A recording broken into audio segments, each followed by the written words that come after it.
I was like, man, that's either like a vine or a really big antler.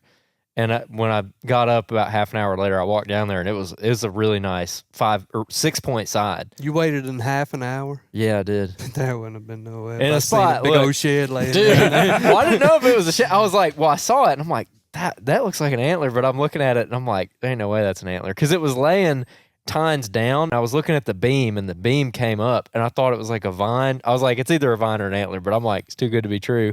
But no, it was a big old antler.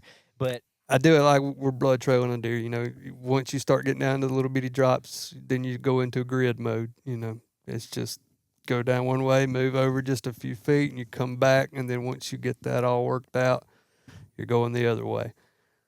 Usually on a day, I think my average is about 6.5 miles per day, 365. Those 6.5 miles is normally done within about a 300 yard by a 500 or 600 yard block. That's not, that's staying inside that range, and that's where those miles are coming from. It's not the distance you go, it's just how much you put into that one block. And I will literally grid search it. Now going into it, I've found usually, if you can find a good saddle or something on the topo side, I'll go in and just do a big cross right through the middle of it, walk straight down the middle one way, then maybe get to the saddle part and go up and over right there. You'll kind of get a feel of where most of your activity is and where, that some of that stuff is just too thick. I'm not going to spend a lot of time in it, but the areas that look more promising, we're going to fine tune that area a little better.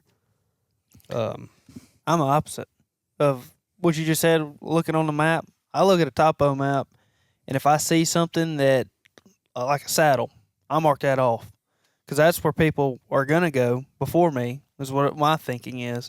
Johnny's already walked that. Jim Bob's already walked that. Everybody's already walked through there. So the likelihood of me finding a shed right there has went way down if I'm actually going to look for just antler. Now, well, you see deer sign there in season, after season? Yes.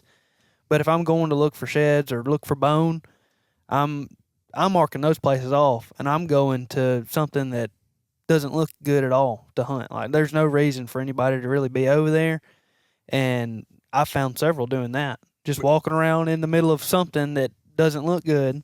You're talking in the hardwoods? No, in the pines. Oh, okay. But older pines, too. Like, right on the edge of that 15-year-old mark. So, but like you're saying, though, you can look at a topo map and pick your places. I do the opposite. I look at those places and I mark those off and I go to the other place just because I feel like everybody's drawn to those. That's what, a power line for hunting, somebody's going to be sitting there. So somebody's been in there already looking, and they may have stumbled upon it, they may not have, but I just look at it and I'm like, nah, I ain't going to deal with it. Go look somewhere else where I know somebody hasn't been looking. See, I would tend to agree with that, but then I go back to this big shed Andrew found years ago when I first started hanging out with Andrew, who was a bad influence on me. And he found that shed in a mowed power line. It was fresh.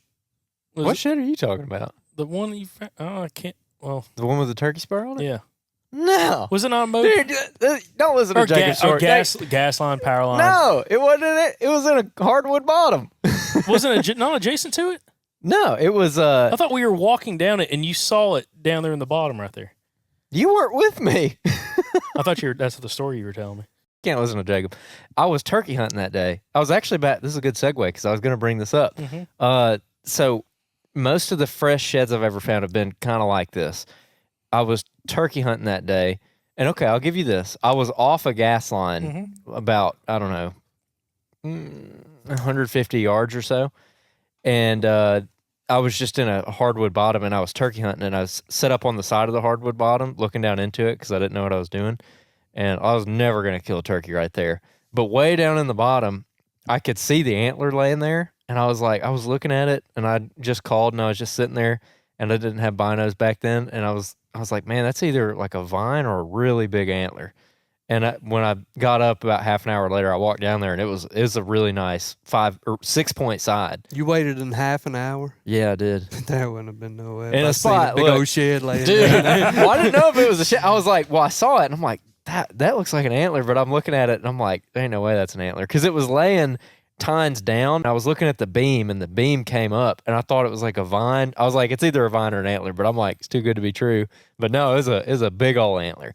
But some of the fresh sheds I've found, especially in the hardwoods, actually whether they're in hardwoods or like mature pines, I'll find them kind of low. And in the early spring, we get that first green up, and it's always down there on the creeks, and it's always at the heads of drainages.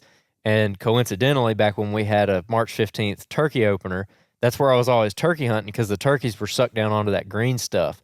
I felt like that's what the deer are feeding on too, and so they're dropping their antlers on that.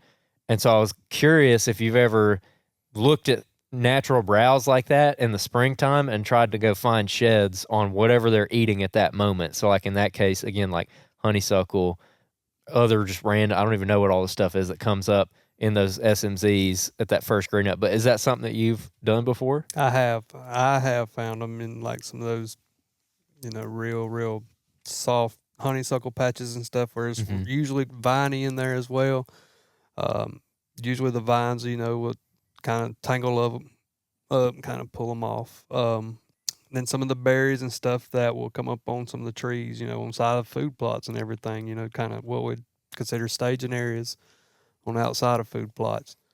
I'll usually find them within the 50 yards of it or so, besides some of the natural stuff that's coming up out there that they're chewing on.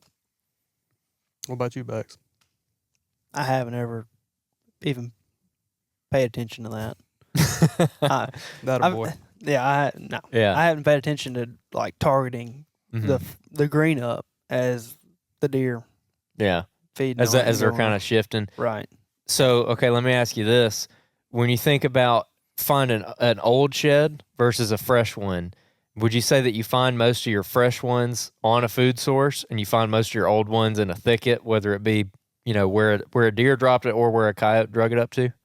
So what was that exact question right there? So, like when you find a fresh shed versus an old one, Right. are you finding the fresh ones on food sources, and then the older ones are typically in your thickets or in your coyote patches or Yep. anything like that? Yeah. Well, almost, I don't know, 75% of the ones that, the fresh sheds are in food plots.